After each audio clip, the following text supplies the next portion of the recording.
তোমরা আল্লাহর কাছে দোয়া করো আইয়ুজাদ্দিদা ঈমানাকুম ফি কুলুবিকুম, তোমাদের অন্তরে যে ঈমান আছে আল্লাহ যেন সেই ঈমানটা স্বচ্ছ করে দেন, পরিষ্কার করে দেন। তো ঈমান যে জীর্ণ শীর্ণ হয়ে যায় এটাও কিন্তু আমরা জানি না। আবার ঈমানের নবায়ন খুব গুরুত্বপূর্ণ। নবায়ন বলতে প্রতি মুহূর্তে আপনার ঈমানকে নবায়ন করতে হবে।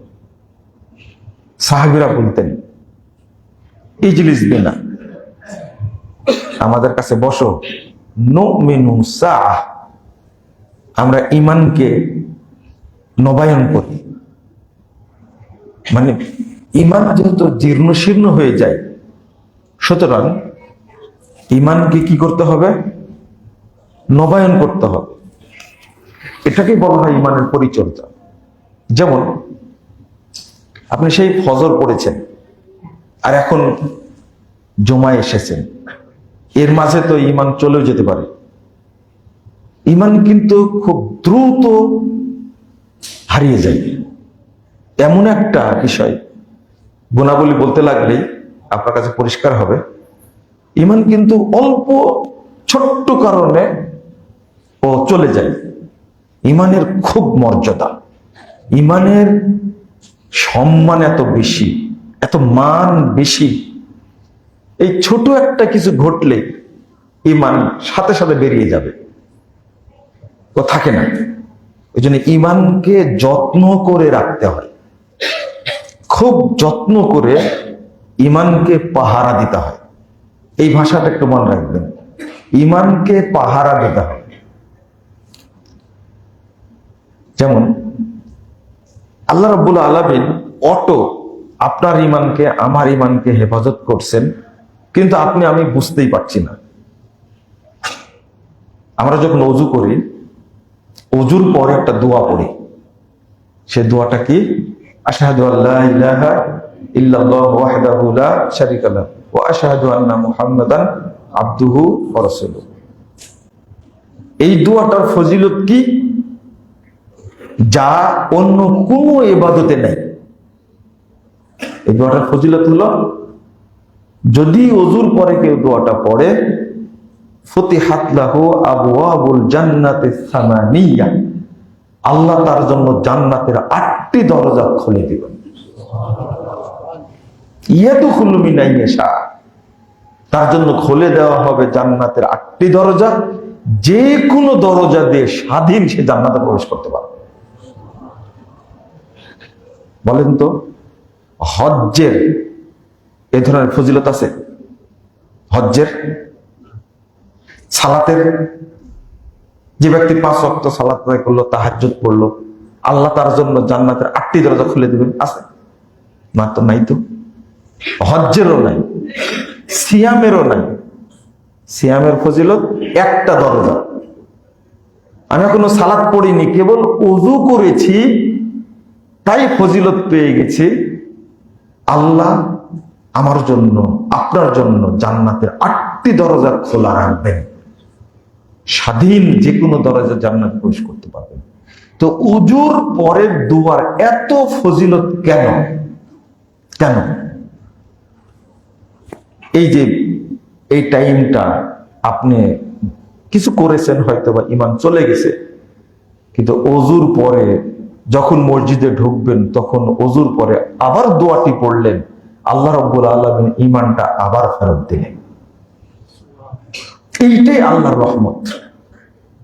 বান্দাকে আল্লাহ কখনো ঈমানহীন রাখতে চান না। অনেকে হয়তো ওযুর পরে দোয়াটা পড়েনি। আরেকটা হলো যে ওযুর পরে যদি এই দোয়াটা পড়ে, সুবহানাকা আল্লাহুম্মা ওয়া বিহামদিক আশহাদু আল্লা ইলাহা ইল্লা আনতা আস্তাগফিরুকা ওয়া আতুবু ইলাইকা, এই যে ফজিলতটা পেলেন আপনি, যে জান্নাত খুলে দেওয়া হবে সাথে আপনার জন্য, 8টি দরজা খুলে দেওয়া হবে, এই যে ফজিলতটা পেলেন, এই ফজিলতটাকে আল্লাহ রাব্বুল আলামিন আরশের সাথে ঝুলন্ত অবস্থায় রাখবেন। যদি আপনি ওই দোয়াটা পড়ার পরে এইটা পড়ে নেন, তাকে একটু বুঝার চেষ্টা করেন। আবার জহর পড়ে চলে গেছেন, আসরের মাঝখানে কোনো খারাপ কাজ করেছেন, ইমান চলে গেছে। আবার আসরের সময় ওযু করে যখন আবার দোয়াটি পড়লেন, সালাত আদায়ের আগেই আল্লাহ আপনাকে আবার ইমান দান করলেন। আশহাদু আল্লা ইলাহা ইল্লাল্লাহ ওয়াহদাহু লা শারীকা লাহু ওয়া আশহাদু আন্না মুহাম্মাদান আবদুহু ওয়া রাসূলুহু পড়ে ফেললেন, ইমান নবায়ন হয়ে গেল, আবার ইমান চলে আসলো। আবার আপনি আসর থেকে মাগরিবের আগে কোনো খারাপ কাজ করেছেন, খারাপ কথা বলেছেন, ইমান চলে গেছে। মাগরিবের সময় ওযু করে আবার পড়লেন, আল্লাহ আবার আপনার মধ্যে ইমান ফিরিয়ে দিলেন। বান্দার ইমানকে আল্লাহ কিভাবে হেফাজত করছেন বান্দা খবরই রাখে না, খেয়ালই করে না। তাহলে কালেমা শাহাদাতের এই ওযুর পরে পড়ার যে মর্যাদাটা বান্দা যেন পড়ে, এই জন্য আল্লাহ এমন একটা ফজিলত যোগ করেছেন, কোন বান্দা যেন পড়তে ভুলে না যায়, যা অন্য কোনো ইবাদত দেননি। কোন ইবাদতে নাই যে জান্নাতের 8টি দরজা তার জন্য খুলে দেওয়া হবে, কোন ইবাদতে নেই, শুধু ওযুর পরের দোয়াতে আছে। এটাই হলো বান্দার ঈমান নবায়নের 1 নম্বর হাতিয়ার, যেটা আল্লাহ দান করেছেন, বান্দা বুঝে না। বলেন আলহামদুলিল্লাহ। এইভাবে চলতে থাকলে কোনো বান্দা ঈমানহীন মারা যাবে না, ঈমান নিয়েই মারা যাবে ইনশাআল্লাহ। আরেকটা ছোট্ট, আল্লাহ রাসূল সাল্লাল্লাহু আলাইহি ওয়াসাল্লাম বলেছেন, লাকিনু মাউতাকুম লা ইলাহা ইল্লাল্লাহ। যারা মৃত তাদেরকে পড়াও, কি পড়াতে হবে? লা ইলাহা ইল্লাল্লাহ।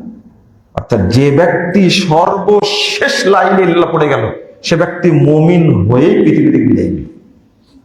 একবারে শেষটা বলে দিলাম।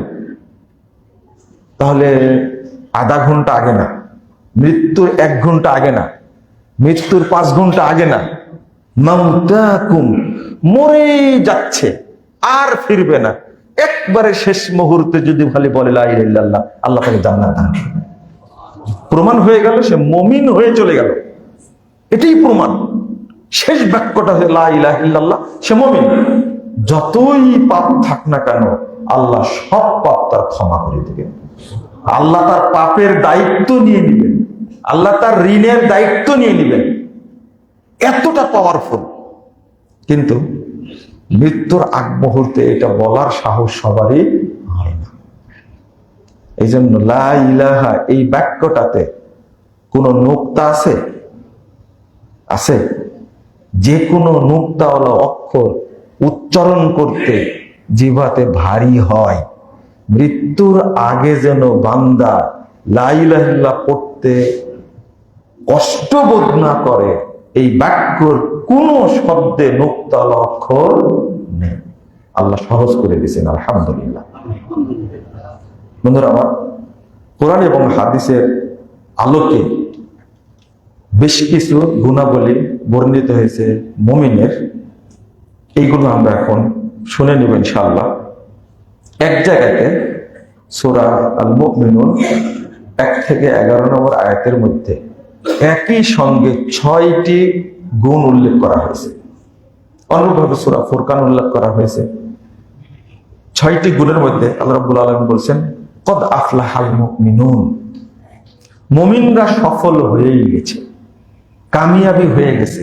এই কামিয়াবি বলতে মুমিন ব্যক্তি দুনিয়াতেও সফলতা অর্জন করেছে, পরকালেও সফলতা অর্জন করে ফেলেছে।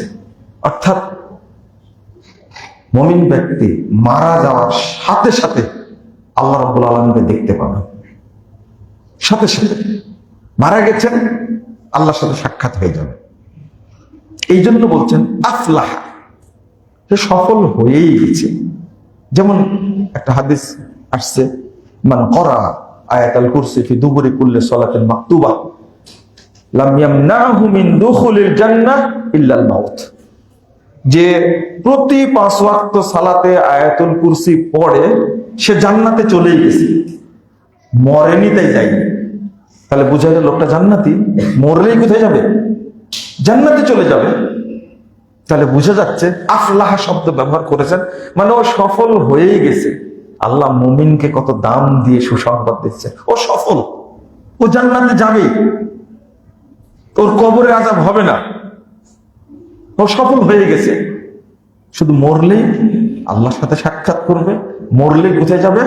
জান্নাতে চলে যাবে। এক নম্বর, আল্লাযীনা হুম ফি সালাতিহিম খাশিউন।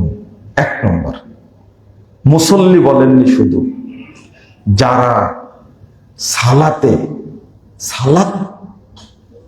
আদায় করে খুশু, নম্রতা, বিনয়, একেবারে অনুগত হয়ে যারা সালাত আদায় করে তারা মুমিন। শুধু মুসল্লিদেরকে মুমিন বলছেন না, যারা সালাতে খুব নমনীয়, খাশি,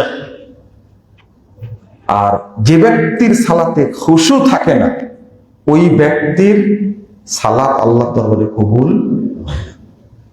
খুবই নমনীয় হয়ে একাগ্রতার সাথে সালাত আদায় করতে হবে। মানে আপনি সালাত করছেন কিন্তু আপনার মন চলে গেছে বাজারে, নিউ মার্কেটে। আপনি সালাত আদায় করা অবস্থায় সালাম ফিরানোর পরে মনে হলো এখন মসজিদে আছে, তার আগ পর্যন্ত সালাতে কি মসজিদের বাইরে ছিলেন, এটাকে খুশু বলে না। আল্লাহ যে বলছেন আল্লাযীনা হুম ফি সালাতিহিম খাশিউন, যারা সালাতের মধ্যে একাগ্রতা অবলম্বন করে, ভীতি অবলম্বন করে। আরেকটা হলো আল্লাযীনা হুম আনিল লাগবি মুরিদুন। দুই নম্বর, যারা খারাপ কাজ থেকে বিরত থাকে। খারাপ কাজ কি? মুমিন কি জিনিস? খারাপ কাজ থেকে বিরত থাকার অর্থ হলো মাহমুমুল কলব। রাসূল সাল্লাল্লাহু আলাইহি ওয়াসাল্লাম বলছেন হুয়া তাকিয়ুন নাকিয়্যু লা ইসমা ফিহি ওয়ালা বাগিয়া ওয়ালা হাসাদ। এবার তো বিপদে পড়ে যাব। কে খারাপ কাজ করে না? দুই নম্বর গুণাবলী, যাবতীয় খারাপ কাজ থেকে বিরত রাখে নিজেকে। সে কে? আল্লাহ রাসূল সাল্লাল্লাহু আলাইহি ওয়াসাল্লাম বলছে সে এমন মুত্তাকি, এমন স্বচ্ছ, লা ইসমাফি, যার মধ্যে কোনো পাপ নেই, ওয়ালা বাগিয়া, কোনো অন্যায় নেই, ওয়ালা হাসাদ, যার মধ্যে কোনো হিংসা নেই। এই ব্যক্তি হলো পাপ থেকে বিরত থাকে। আবার শোনেন, হত্তাকি, ওই ব্যক্তি এমন মুত্তাকি, অন্নাকিয়ু, একেবারে স্বচ্ছ। তারপর আবার বলছে লা ইসমাফি, ওর মধ্যে কোনো পাপ নাই, ওয়ালা বাগিয়া, তার মধ্যে কোনো অন্যায় অবিচার নেই, ওয়ালা হাসাদ, তার মধ্যে কোনো হিংসা বিদ্বেষ নাই। এই ব্যক্তি পাপ থেকে বিরত থাকে। আল্লাহ রাসূল সাল্লাল্লাহু আলাইহি ওয়াসাল্লাম বলেছেন গিররুন কারিবুন লাইয়িনুন হাইয়্যুন, যারা পাপ থেকে বিরত থাকে তারা একেবারে স্বচ্ছ, নম্র, ভদ্র, একেবারে নমনীয়। এই গুণটা কি আমাদের কারোর মধ্যে আছে বলে মনে হয়? পাপ নাই কারোর মধ্যে, এমন লোক নাই। কিন্তু মুহাম্মদ রাসূলুল্লাহ সাল্লাল্লাহু আলাইহি ওয়াসাল্লাম বলছেন ওয়াল্লাযীনা হুম আনিল লাগবি মুরিজুন, যে পাপ থেকে বিরত থাকে তার পরিচয়টা কি? হিংসা নাই, অন্যায় নাই, অবিচার নাই, পাপ নাই, ওই ব্যক্তি মুমিন। এরপর আল্লাহ বলেছেন ওয়াল্লাযীনা হুম লিয-যাকাতি ফাইলুন, যারা যাকাত দান করে। তাহলে তিনটা হলো। যাকাত দেওয়ার ব্যাপারে অনেক বর্ণনা আসছে, অনেক। সালাতের পাশাপাশি যাকাতের কথা আসছে, কিন্তু এখানে এখনো সালাতের কথা আল্লাহ বলছেন না, বলবেন একবারে শেষে গিয়ে। এরপরে ওয়াল্লাযীনা হুম লিফুরুজিহিম হাফিজুন, যারা লজ্জাস্থানকে হেফাজত করে। তাহলে 4 নম্বর হলো যারা লজ্জাস্থানকে কি করে? হেফাজত করে। নাউযুবিল্লাহ, আল্লাহ যেন আমাদেরকে হেফাজত করে, আমিন।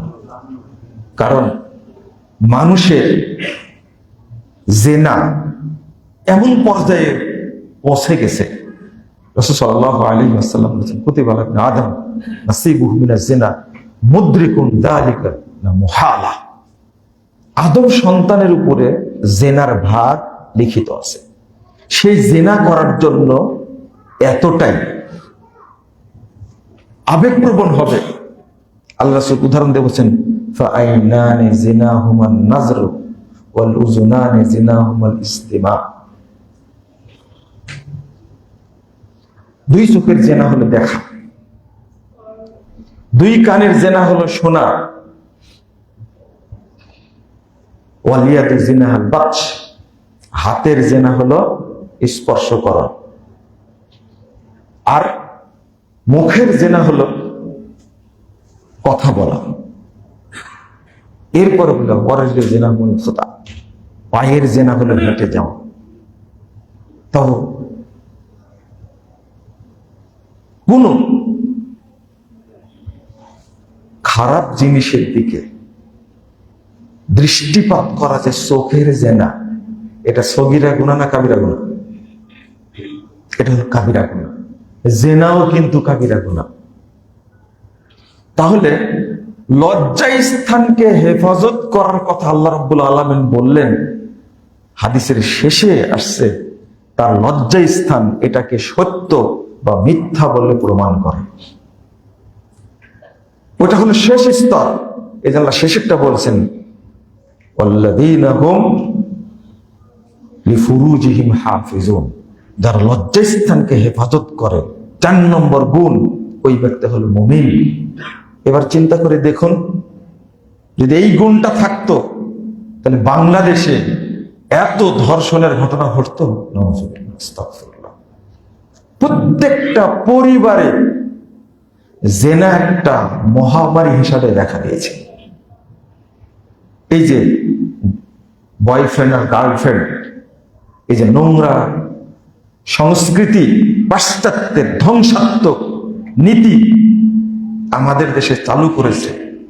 বিয়ের আগে থেকে 4 বছর 5 বছর আগে থেকে সম্পর্ক, এরপরে বিয়ে, 3টা 2টা সন্তান হওয়ার পর বিয়ে।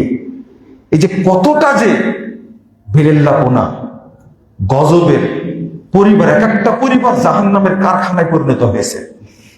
তাহলে যদি মুমিন হতে হয়, তাকে লজ্জা স্থানের হেফাজত করতেই হবে, করতেই হবে। আরো আলোচনা করা যেত, আমি এখানে আলোচনা করব না। এরপর আল্লাহ রাব্বুল আলামিন বলেছেন 5 নম্বরটা, ওয়াল্লাযীনা হুম লিআমানাতিহিম ওয়া আহদিহিম রাউন, যারা আমানত এবং অঙ্গীকার রক্ষা করে। আমরা কি সবাই আমানতদার? আস্তাগফিরুল্লাহ। আমাদের মধ্যে আমানত নাই, খিয়ানতি বেশি। আল্লাহ রাসূল সাল্লাল্লাহু আলাইহি ওয়াসাল্লাম বলেন, লা ইয়াশতামিউ ফি মুমিন আল আমানা ওয়াল খিয়ানা। আমানত এবং খিয়ানত, দুইটা জিনিস কখনো মুমিনের মধ্যে থাকতে পারে না। যার মধ্যে খিয়ানত আছে ওর মধ্যে আমানত নাই, তাহলে মুমিন না। যার মধ্যে খিয়ানত আছে তার মধ্যে আমানত নাই, যার মধ্যে আমানত আছে তার মধ্যে কি নাই? খিয়ানত নেই। মুমিন হলে তার মধ্যে খিয়ানত থাকবে না। আল্লাহ রাসূল সাল্লাল্লাহু আলাইহি ওয়াসাল্লাম বলেছেন, আমানত এবং খিয়ানত এক জায়গাতে একত্রিত একজন মানুষের মধ্যে বাস করে না। আল্লাহ রাব্বুল আলামিন পরে বলেছেন, ওয়াল্লাযীনা হুম আলা সালাওয়াতিহিম ইউহাফিজুন। প্রথমটা বললেন খুশুর কথা, আর 6 নম্বরটা এসে বলছেন যারা সালাতের হেফাজত করে। সালাতের হেফাজত করে কারা? হেফাজত বলতে কি বলে? আল মুহাফাজাতু তাকুনা আউওয়ালা ওয়াক্তিহা। সালাতের হেফাজতের প্রথম শর্ত হলো আউয়াল ওয়াক্তে সে সালাতটা আদায় করে ফেলবে। আউয়াল ওয়াক্তে সালাতের হেফাজত সম্পর্কে আল্লাহ নিজেই বলছেন হাদিসে কুদসি। আল্লাহ রাসূল সাল্লাল্লাহু আলাইহি ওয়াসাল্লাম বলছেন, ক্বাল আল্লাহু তাআলা, আল্লাহ তাআলা আমাকে বলছেন, আহিদতু ইনদি আহাদান, মুহাম্মদ সাল্লাল্লাহু আলাইহি ওয়াসাল্লাম তুমি শোনো, ফারাস্তু আলা উম্মাতিক, আমি তোমার উম্মতের উপরে 5 সালাওয়াত 5 সালাতকে ফরজ করেছি। ওয়াহিদতু ইনদি আহাদান, আর আমি একটা অঙ্গীকার করেছি, একটা অঙ্গীকার, মান জাগা ইউহাফিজ আলাইহিন্না লিওয়াক্তিহিন্না আদখালতুহুল জান্নাহ। যে ব্যক্তি 5 ওয়াক্ত সালাত আউয়াল ওয়াক্তে পড়ে আমার কাছে আসবে, আমি ওয়াদা করেছি তাকে আমি জান্নাত দান করব। দেখেন, হজ করলেও জান্নাতে যাবে মানুষ, কিন্তু আল্লাহ ওয়াদা করেন আমি তাকে জান্নাত দিব। যাকাত দিলেও মানুষ জান্নাতে যাবে, কিন্তু আল্লাহ ওয়াদা করেন না আমি তাকে জান্নাত দিব। সিয়াম পালন করলেও জান্নাত যাবে মানুষ, কিন্তু আল্লাহ ওয়াদা করেন না আমি তোমাকে জান্নাত দিব। যদি কেউ যদি আউয়াল ওয়াক্তে 5 ওয়াক্ত সালাত আদায় করে, আল্লাহ ওয়াদা করছেন আমি তাকে জান্নাত দিব। এটি হলো সালাতের হেফাজত। আরো আছে, আল্লাহ রাসূল সাল্লাল্লাহু আলাইহি ওয়াসাল্লাম, মান হাফাযা খামসা সালাওয়াত ফি উযুইহিন্না ওয়া রুকুইহিন্না ওয়া সুজুদিহিন্না ওয়া ওয়াক্তিহিন্না ওয়াজাবাত আলাইহিল জান্নাহ। যে ব্যক্তি সালাতের জন্য 3টা বিষয়কে হেফাজত, 4টা, 1 সময়ের হেফাজত করবে, ওযুর হেফাজত করবে, রুকুর হেফাজত করবে, সেজদার হেফাজত করবে, আল্লাহ রাসূল বলছে তার জন্য জান্নাত ওয়াজিব হয়ে যাবে। পরের হাদিস আসছে, হুররিমাত আলাইহিন নার। যে ব্যক্তি 4টা জিনিসের হেফাজত করবে, আল্লাহ তার উপরে জাহান্নামকে হারাম করে দেবে। তাহলে সালাতের হেফাজত পরে বললেন, শুধু এটা ভাষাটা কি, আল্লাযীনা হুম আলা সালাওয়াতিহিম ইউহাফিজুন। সব সালাতকে হেফাজত করতে হবে। আপনি এশা কয়টায় পড়েন? দোকান বন্ধ করে বাড়িতে গিয়ে ফ্রেশ হয়ে খাওয়া দাওয়া করে তখন রাত 11:30, 12টা খুব শান্তি করে এসে সালাতটা পড়ে ঘুমিয়ে যান, তাই না? এটা কি এশার ওয়াক্ত? দেরি করে পড়তে বলা হয়েছে, তাই করে রাত 12টা না। অনেক বিদ্বান বলছেন 12টাই হলো শেষ ওয়াক্ত, কিন্তু অধিকাংশ বিদ্বান বলছেন ফজরের আগ পর্যন্ত এশার ওয়াক্ত থাকে। তো 12টায় যখন সালাত পড়ে নিলেন তখন তো শেষ ওয়াক্ত পড়ে নিলেন। জহর কয়টায় পড়ি? এই সালাতের ব্যাপারে কেন বেশি বলি তার একটা কারণ আছে। কারণটা হলো, সালাত যদি কারো ঠিক হয় তাহলে তার জীবনটাই পরিবর্তন হয়ে যাবে, পুরো জীবনটা। ওর দ্বারা কোনো অন্যায় হবে না, খারাপ কাজ হবে না। আর 2 নম্বর, সালাত আল্লাহর দরবারে কবুল হলে অন্য কোনো ইবাদতের হিসাব হবে না, সব আল্লাহ অটো কবুল করবে। হজ্জের হিসাব হবে না যার সালাত কবুল হবে, যাকাতের হিসাব হবে না, সিয়ামের হিসাব হবে না, অটো কবুল হয়ে যাবে। রাসূল সাল্লাল্লাহু আলাইহি ওয়াসাল্লাম তিনি বলছেন, মান কুবিলা মিনহু কুবিলা সাইরু আমালি। যদি কারো সালাত কবুল হয়ে যায়, অটো অন্য সমস্ত আমল কবুল হয়ে যায়, হিসাব হবে না। এই জন্য সালাতের হেফাজতের ব্যাপারে পরে আসছে। আল্লাহ আবার বলছেন, হাফিজু আলাস সালাওয়াত ওয়াস সালাতিল বুস্তা ওয়া কুমু লিল্লাহি কানিতিন। তোমরা সালাত সময়ের হেফাজত করো। বিশেষ করে আসর সালাতের কথা বলছেন হেফাজতের ব্যাপারে। আমরা এখানে 6টা গুণ পেলাম। 1 নম্বর গুণ পেলাম, সালাত আদায় যিনি করেন একাগ্রতার সাথে তিনি মুমিন। 2, যিনি সমস্ত পাপ থেকে বিরত থাকেন তিনি মুমিন। 3, যিনি যাকাত দান করেন। 4, যিনি লজ্জাস্থানের হেফাজত করেন। 5, যিনি আমানত রক্ষা করেন। 6, যিনি সালাতের হেফাজত করেন। তাহলে এই 6টা গুণের মধ্যে 2টাই কি সংক্রান্ত? সালাত সংক্রান্ত। আল্লাহ বলছেন মুমিনের গুণাবলী, সূরা ফুরকান 64-63 নম্বর আয়াত। আমি কয়েকটা আয়াত অনুবাদ করব, আপনারা শুনবেন। ওয়া ইবাদুর রহমান আল্লাযীনা ইয়ামশুনা আলাল আরদ হাওনা ওয়া ইযা খাতাবাহুমুল জাহিলুনা ক্বালু সালামা। আল্লাহর বান্দা মুমিন যারা, তারা জমিনে চলাফেরা করে খুব নমনীয় হয়ে, ভদ্র হয়ে। এই বারবার কেন বলছেন? ভদ্রতার কথা কেন বলছেন? কারণ হলো রাসূলুল্লাহ সাল্লাল্লাহু আলাইহি ওয়াসাল্লাম বলছেন, মান হুরিমা মান ইউহরামির রিফক ইউহরামিল খায়র, যাকে ভদ্রতা দেওয়া হয়নি, নম্রতা দেওয়া হয়নি, তাকে যাবতীয় কল্যাণ থেকে আল্লাহ বঞ্চিত করেছেন।